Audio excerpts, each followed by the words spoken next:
Hello and स्वागत है आपका एमपीपीएससी क्लासेस में। थंबनेल देख के आप समझ तो गए होंगे कि आज हम डिस्कस करने जा रहे हैं जो बदला हुआ सिलेबस है उसके हिसाब से हमें कौन सी बुक्स को रेफर करना चाहिए। सबसे पहले तो ये मैं बता दूं कि जो मैं ये वीडियो बना रही हूँ मेरा आज तक की कभी प्री रुका नहीं है, मेंस नहीं रुका है और जो हमारी पूरी एमपीपीएससी क्लासेस की टीम है हम वो लोग हैं जो कि कंटिन्यू प्री और मेंस देते आ रहे हैं और बस सिलेक्शन का वेट कर रहे हैं। तो आप इस बात से तो बहुत अच्छे से एश्योर हो सकते हैं कि हम जो लिस्ट आपको बताने जाएंगे ये वो लिस्ट है जिससे कि आप चाहे सिलेबस चेंज हो चाहे जो भी हो एमपीपीएससी में आपका सिलेक्शन तय है। आपका प्री कभी नहीं रुक पाएगा और ना ही आपका मेंस कभी रुकेगा, ना ही इंटरव्यू रुकेगा। तो चलिए स्टार्ट करते हैं। देखिए, सबसे पहले समझिए नया सिलेबस अगर आपके पास है तो सिलेबस पास में रख लीजिए और सिलेबस याद भी होना चाहिए हमें।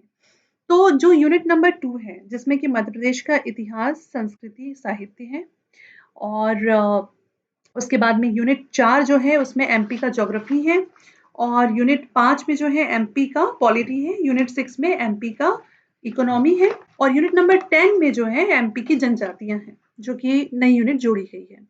तो इसके लिए सबसे बेस्ट जो बुक्स हैं ये है हिंदी ग्रंथ अकेदमी की बुक्स जो कि आपके सामने स्क्रीन में तीनों बुक्स दिख रही हैं।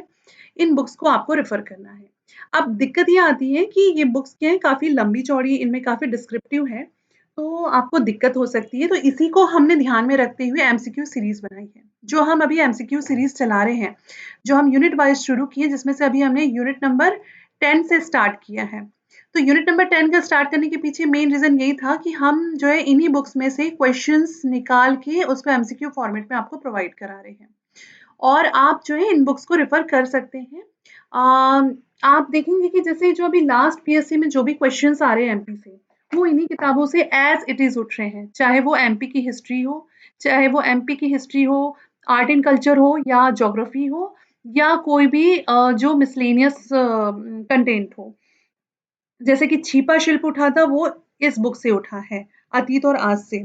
इसके बाद में नोरा डोरा शिल्प कला जो अभी उठा था, जो गोंडों से संबंधित है वो भी इस किताब में आपको एज़ इट इज़ इसका डिस्क्रिप्शन मिल जाएगा।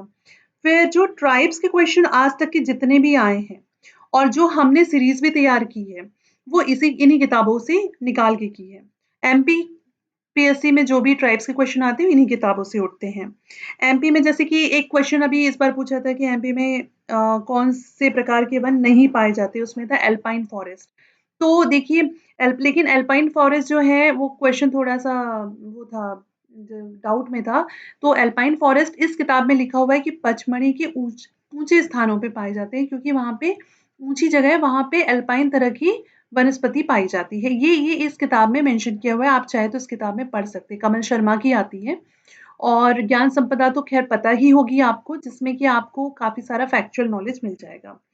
अब इसके बाद में हम आगे बढ़ते हैं, तो आप समझ गए होंगे कि चाहे तो आप इन किताबों को भी पढ़ें, साथ में जो है एमपी का एक तथ्यवान की जो बुक आती है, ये किताब ऐसी है कि इसका जो न्यूज़पेपर टाइप फॉर्मेट में आती है, आप उसको भी रेफ़र कर सकते हैं, जो कि आपकी जो क्वेश्चन्स हैं उसको सॉल्व करने में मदद करेगा और कहीं न कहीं प्रेशर को रिलीज़ करेगा, है ना? तो ज्ञान संपदा हो गया आपका, एमपी का भौगोलिक अध्ययन हो गया, तथ्यवान हो गया और मध्य प्रदेश का अतीत, आज और अतीत और आज ये किताब हो गया।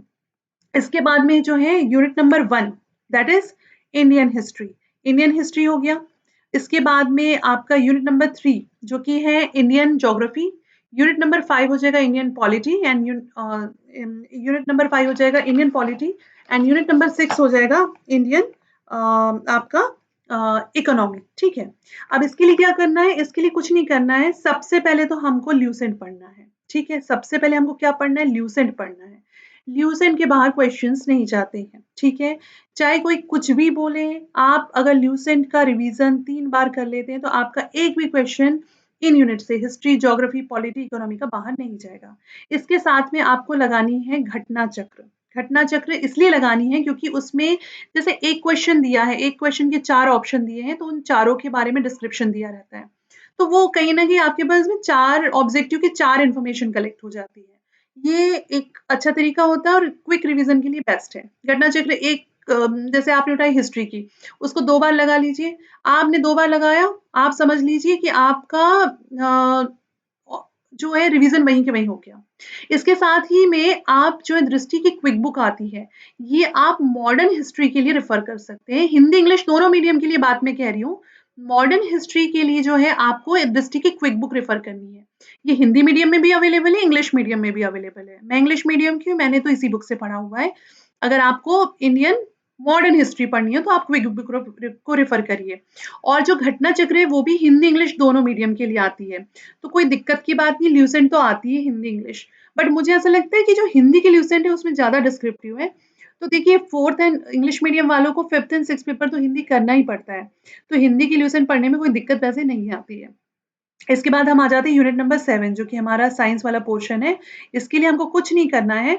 इसके लिए उठा के हमको ल्यूसेंट का जो साइंस एंड टेक वाला पोर्शन है वो पढ़ लेना है और आप एनसीईआरटी को रेफर कर सकते हैं।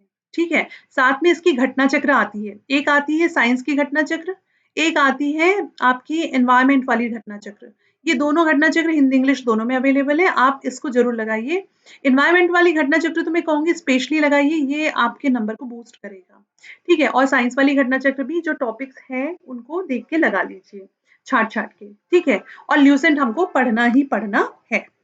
साथ में अब आते हैं हम यूनिट नंबर 8 जो हमारा करंट अफेयर्स है। करंट अफेयर हमें क्या कहा गया है कि आपको इंटरनेशनल, आपको नेशनल और आपको एमपी का पढ़ना है। तो जब तीनों रेफर करना हो तो speedy is the best for international and national. It is available in both medium Hindi और इंग्लिश। तथ्यवान आती है एमपी की, वो मेरे ख्याल से सभी को पता होगा। तो तथ्यवान जो एक मैगज़ीन टाइप से पेपर फॉर्मेट ऐसा न्यूज़पेपर फॉर्मेट में आती है ना, उसको एमपी के लिए रेफर कर लो। एग्ज़ामपीडिया इंग्लिश में भी आती है, हिंदी में भी आती है। ये किताब काफ़ी अच्छी है जो आपकी डिमांड को फुलफ़िल करती है। तो ये हिंदी, इंग्लिश दोनों मीडियम में अवेलेबल है।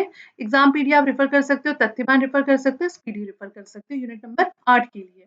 ये देखिए इनकी फ़ोटो भी हमने लगा दी है, कुछ इस तरह की आती है तथ्यवान और स्पीडी की करंट अफ़ेयर ईयरली वाली जो आती है आप ये यूज़ कर सकते हो और ये परीक्षा धाम की भी आती है, ये भी चाहे तो आप अगर आपको पसंद हो तो आप देख सकते हो। ये आप पे डिपेंड करता है। इसके बाद यूनिट नंबर 9 जो हमारी है, यूनिट नंबर 9 हमारी हो गई कंप्यूटर, है ना? जो इन्फॉर्मेशन टेक्नोलॉजी कंप्यूटर आईसीटी से संबंधित है। तो इसमें आप देखिएगा इन्फॉर्मेशन कम्युनिकेशन टेक्नोलॉजी में सबसे पहले तो देखिए एक परीक्षा मंथन आती है, जो सालों-सालों से चल रही है इलाहाबाद से निकलती है पब्लिकेशन उसका मुझे याद नहीं आ रहा है, बट परीक्षा मंथन आती है, इलाहाबाद से निकलती है और इसमें आज जो बेसिक नॉलेज ऑफ कंप्यूटर जो इस बार इन्होंने ऐड किया है ना? ये आप इस बुक से बेस्ट कहीं आपको मिलेगा नहीं, 100% और इसी बुक को और प्लस एक महावीर की आती है, जो कि मेगा सीरीज़ इसकी आती है, उससे आप बाकी टॉपिक्स को रेफ़र कर सकते हैं। तो एक महावीर की होगी, एक परीक्षा मंथन हो गई। साथ ही साथ इसके हमारे जो एमसीक्यू सीरीज़ चलेगी, तो हमने क्या किया है कि जितने भी टॉपिक्स हैं ना, इसके इन सब बुक्स से जो हमको लगता है कि बेस्ट क्या निकल सकता है कि एक ऑब्जेक्टिव में हम आपको 4 ऑप्शन दे रहे हैं और 4 के साथ 4 इन्फॉर्मेशन दे रहे हैं। तो आपकी तैयारी जो है बहुत ही कंसाइज़ फॉर्म में हमारे वीडियो से हो सकती है। हमने तैयारी ऐसे किया है क्योंकि इतने सालों से प्री निकाल के और मेंस निकाल के एक अंदाज़ा तो लग गया है कि क्वेश्चंस कैसे बनते हैं और कहाँ से आते हैं। तो हमारी जो टीम है वो इस पे काम भी कर रही है और बहुत जल्दी आपके सामने इसके वीडियोज़ भी आने वाले हैं और इंग्लिश, हिंदी दोनों मीडियम के लिए हमने इसको तैयार किया है। बढ़ते हैं आगे। अब देखिए 10 मिनट का तो मैंने पहले ही आपको बता दिया था कि हमको हिंदी ग्रंथ अकादमी को रेफ़र करना है। हिंदी ग्रंथ अकादमी रेफ़र करने को मैं बार-बार इसलिए फ़ोकस कर रही हूँ क्योंकि प्री हो, मेंस हो सारे क्वेश्चंस इसी में से निकलते हैं। दूसरी बात ये है कि जैसे जो हम क्वेश्चंस तैयार कर रहे हैं, मान के चलिए जैसे मैं आपको एक बताऊँ कि मणिपुर का मुद्दा अभी चल रहा है। अब मणिपुर का मुद्दा चल रहा है तो क्या होता है कि जो करंट का मुद्दा है, इसी से स्टैटिक पोर्शन होता है। वो आपसे पूछेगा कि भारत में मणिपुर कब शामिल हुआ? फिर जैसे कि इस बार आपने देखा होगा ये जो अभी दिसंबर में जो प्री हुआ था, इसमें इनने क्या किया था इन्होंने एक मेलिसिन बेसिन पूछा था, जो कि मिज़ोरम का है।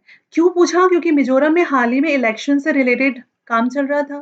तो इसीलिए इन्होंने जो है मिज़ोरम का डायरेक्ट ना पूछ के उन्होंने वहाँ का जियोग्राफिकल पोर्शन पूछ लिया।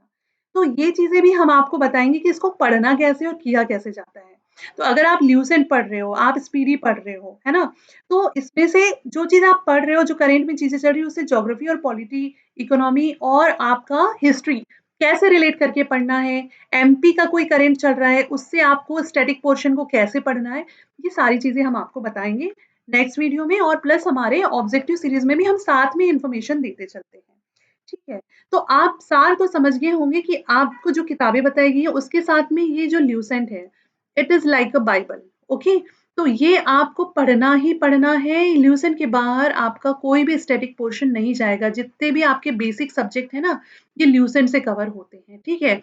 और एमपी के लिए मैं बार-बार कहूँगी कि आपको सिर्फ़ हिंदी ग्रंथ अकेडमी की किताबों को रेफ़र करना है, ये इसके बाहर आपका प्री, मेंस कभी बाहर नहीं जाता है। मेंस में इस बार पूछा था गोदना कला। गोदना कला आपको पता है गोदना के प्रकार पूछा था। ऐज़ इट इज़ जो मैंने आपको सबसे फर्स्ट नंबर पे किताब दिखाई है ना, ये वाली हमारा अतीत, इससे मैं इसका स्क्रीनशॉट नहीं डाल पाई, समय कम है। तो इस किताब से ऐज़ इट इज़ ये क्वेश्चन उठा है, गोदना के प्रकार इसमें दिए हुए हैं कि गोंड के, सहरिया के, सभी जनजातियों के। इवन जो एक राजा भोज वाला क्वेश्चन जो मेंस में उठा था, उसमें पूछा था राजा भोज की प्रमुख किताबें। तो आपको तो किसी भी आप जैसे नॉर्मली जो हम पब्लिकेशन की बुक देखते हैं, उसमें 8 किताबें, 10 किताबें दिया होगा। इसमें इसने महाराजा भोज की मोर देन 15 बुक्स के नाम दिए हुए हैं। तो अब जितनी चीज़ें मैंने बताई मेरे ख़्याल से इतना सफिशिएंट है कि ये जस्टिफ़ाई करता है मेरे स्टेटमेंट को कि हिंदी ग्रंथ अकादमी हमें क्यों रेफ़र करनी है। तो आई होप कि वीडियो आपको अच्छा लगा हो, समझ में आया हो और आपके लिए हेल्पफुल हो। और इस तरह से ही अगर आप पढ़ते हैं और साथ में एमसीक्यू सॉल्व करते हैं, तो डेफ़िनिटली आपका सिलेक्शन एश्योर्ड है कि आप प्री निकाल रहे हैं। खुद पे भरोसा रखिए और वीडियो देखते रहिए। Thank you so much and good luck.